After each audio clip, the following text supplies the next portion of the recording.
You could feel it the moment practice started. The energy was different. The air at Brown's training camp on day 5 wasn't just humid, it was electric. Not because of the headlines or the hype, but because something real was happening right in front of everyone's eyes.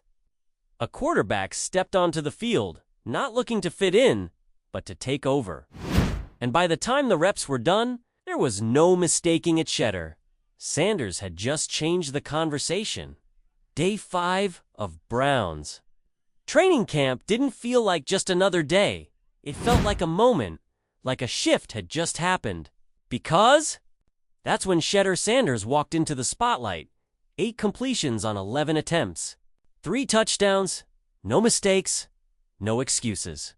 And certainly no more room left for doubt. If you blinked, you probably missed it. While the national media kept gushing over Joe Flacco's 5-yard checkdowns, or Kenny Pickett's predictable readoption. Drill's Shedeur was out there slicing up the red zone like he had a blueprint of the end zone in his back pocket. First, a perfectly placed pass to rookie Luke Floria. Then, a frozen rope to Cade McDonald across the middle. And finally, a gutsy, fearless strike to Deontay Johnson. Sandwiched between 2 defenders that had every Browns fan holding their breath. This wasn't preseason fluff. This wasn't garbage time luck. This was a quarterback showing the world he's ready right now. And yet, the whispers didn't fade. They got louder because while Shedeur put on a clinic, the Browns coaching staff still wouldn't give him a single rep with the first team. ESPN's camp tracker confirmed it. Pickett and Gabriel kept rotating in with the starters. Shedeur still running with the 2's dot, and with the first preseason game just days away. Fans are starting to ask the same question Shedeur's been quietly answering since he arrived in Cleveland. What more does this man have to do to be taken? Seriously? Let's be real, this wasn't beginner's luck. This wasn't a random hot streak. This was a quarterback dissecting a defense with calm, poise, and the kind of precision you usually only see from seasoned pros.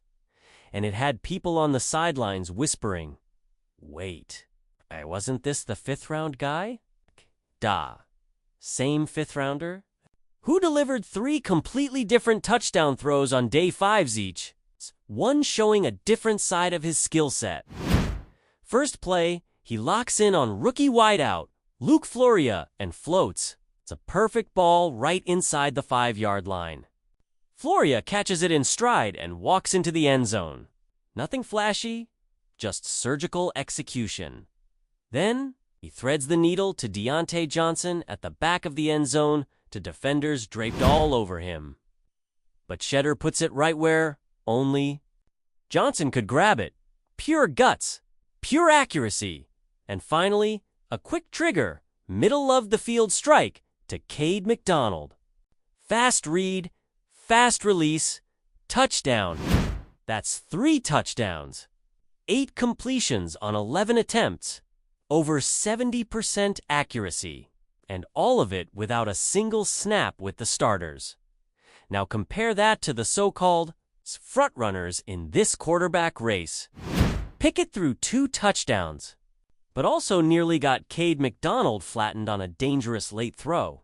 Dillon Gabriel had 1 touchdown, but most of his highlights were checkdowns and scramble drills. And Joe Flacco, he moved the chains barely but couldn't even get his unit into the end zone.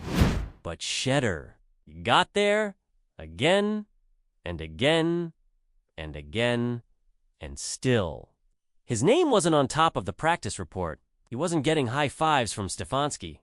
He wasn't the one surrounded by reporters after practice. Why? Because Shedeur isn't just battling defenders. He's battling a system that looks determined to make him prove himself 5 times over. And after what he did on day 5, he might just be on track to do exactly that. But if you think the Browns were finally ready to reward that performance, think again. How does a quarterback go 8 for 11, throw 3 touchdowns, and still not get a single first-team rep? That's the mystery hovering over Cleveland like a storm cloud. The Browns keep calling this an open competition. It's hard to buy that when Shedeur's stuck throwing to second stringers while Pickett and Gabriel rotate with the starters. That's not just confusing. That's infuriating. Head coach Kevin Stefanski keeps saying, "We're testing everyone." But since when does testing mean ignoring the guy who's clearly outperforming the rest? SPN Cleveland's camp reports laid it out. In 7-on-7 drills, Gabriel got the first crack with the ones. Then came Pickett, then Flacco, and Shedeur. He was left working with guys still fighting to make the roster, and despite all that, he delivered the best performance of the day. Now here's where things get even more bizarre.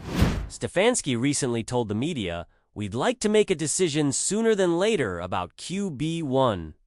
Translation? The clock is ticking, and Shedeur isn't being given a fair shot to prove he can run the show. And maybe, just maybe, it's not about his play.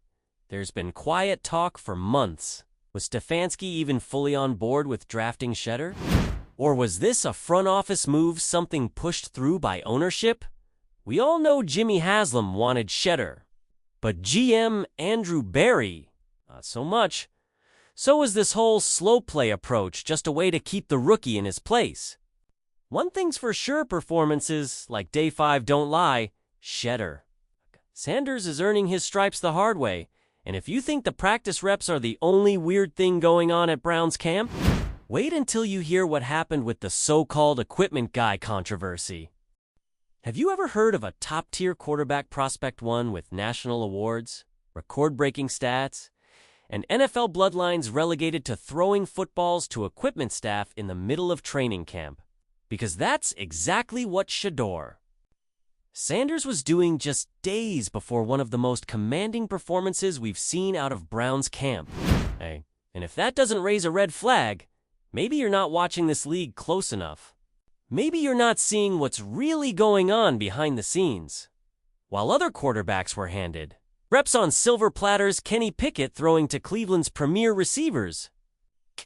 Dylan Gabriel taking first-team snaps with a full defensive unit breathing down his neck. Shedeur wasn't just benched. He was isolated on the sideline, tossing spirals to guys in hoodies. Ball boys, trainers, assistant equipment managers. This wasn't a 5-minute warm-up. This wasn't a one-off drill. It was multiple periods, repeated, filmed, shared across social media. Like a blooper reel designed to humiliate more than develop. Fans were scratching their heads, critics were fuming, and Shedeur, he just kept throwing. Now let's be clear, this isn't about babying a young player. This isn't about entitlement. This is about respect. And what we saw on that field wasn't just a missed opportunity, it was an orchestrated dismissal. But here's where it gets interesting. Shedeur didn't lash out. He didn't panic. He didn't even flinch.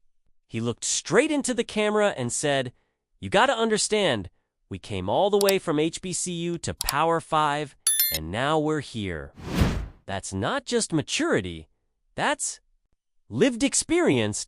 Because for Shedeur Sanders, nothing's ever been handed. From Jackson State to Colorado, from the FCS to the Power 5, and now from college stardom to NFL skepticism. His entire football journey has been a fight against expectation, a fight against labels, a fight against the system. So what did he do after the insult? After the equipment staff warm-ups? After being iced out of meaningful reps? He stepped onto the field on Day 5 and lit it up. 3 touchdowns, 8-4, 11, clean, composed, clinical, against actual defenders, under real pressure, and not one single excuse offered. He made Luke Floria look like a breakout star. He hit Deontay Johnson like they'd been in sync for years. And his strike across the middle to Cade McDonald looked less like a rookie rep and more like a veteran improvisation straight out of the dirt. No spotlight, no hype machine, just ball. But that leads to a bigger question. If Shedeur Sanders is outplaying the field, why was he ever in that position to begin with?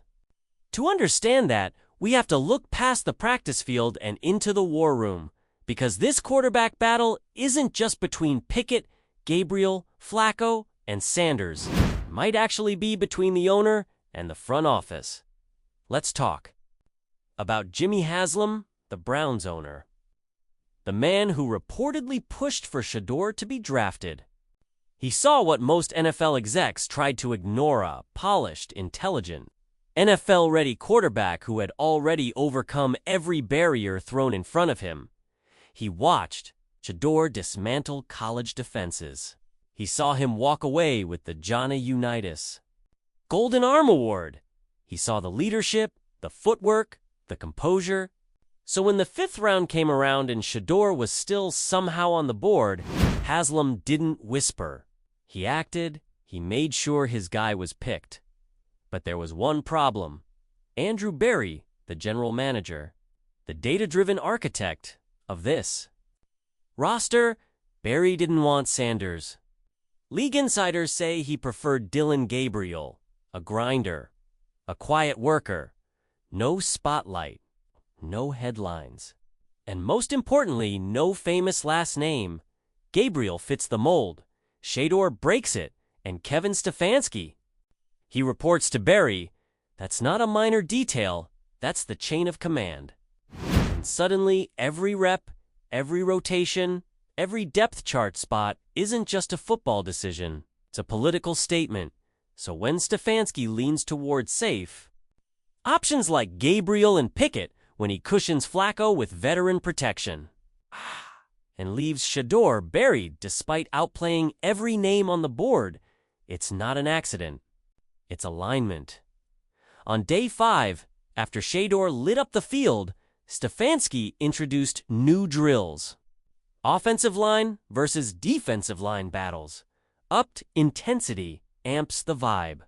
But let's be real, was it about competitiveness? ... Or was it cover? Distraction from what really happened during full team drills?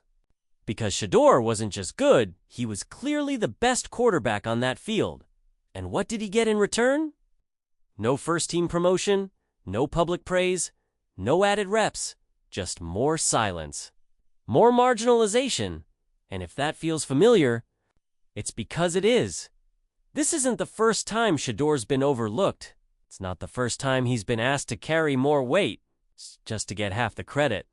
Let's rewind. Shedeur didn't slide to the 5th round because of talent.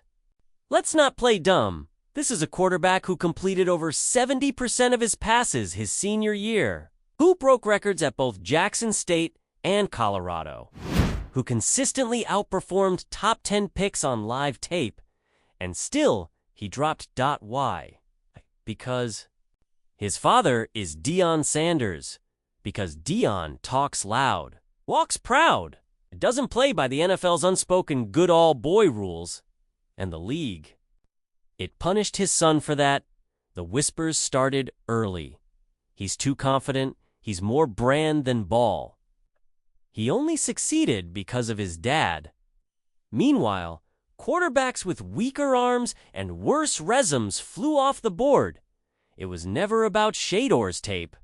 It was about silencing a family that refused to play by the league's rules. And now that he's here, that disrespect hasn't stopped from being treated like a camp body, to being denied real reps, to being ignored after dropping 3 touchdowns. On a pro defense, the message is loud and clear. You don't belong. Not yet. But here's the thing. Shedeur doesn't fold. Never has. He's not begging for attention. He's not throwing shade. It's just working. Quietly. Constantly. Every throw, every read, every rep he's resetting the narrative. And fans, they're starting to catch on after his Day 5 performance. Browns fans made their voices heard. Not just on Twitter. Not just in comment sections.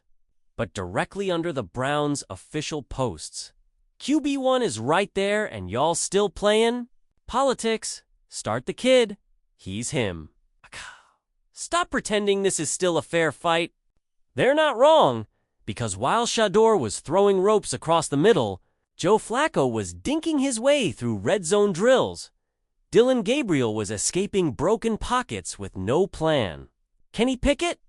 Still hesitant, still checking it down, and yet the only guy lighting up the defense with confidence and precision was the one being ignored. At some point, it stops being coaching and starts being sabotage. And now, with the preseason opener looming, the Browns' front office has a decision. To make do they keep playing politics? Or do they finally acknowledge what the fans already see? That the best quarterback on the field might be the one they never wanted. So if outplaying the veterans, outperforming the prospects, and commanding the locker room isn't enough to move up the depth chart, what is? Because if talent doesn't rise in Cleveland, maybe it's not a football team we're watching. Maybe it's a power struggle in pads. And Shedeur Sanders, he's not just battling for a roster spot, he's battling to rewrite the narrative again. Thanks for watching.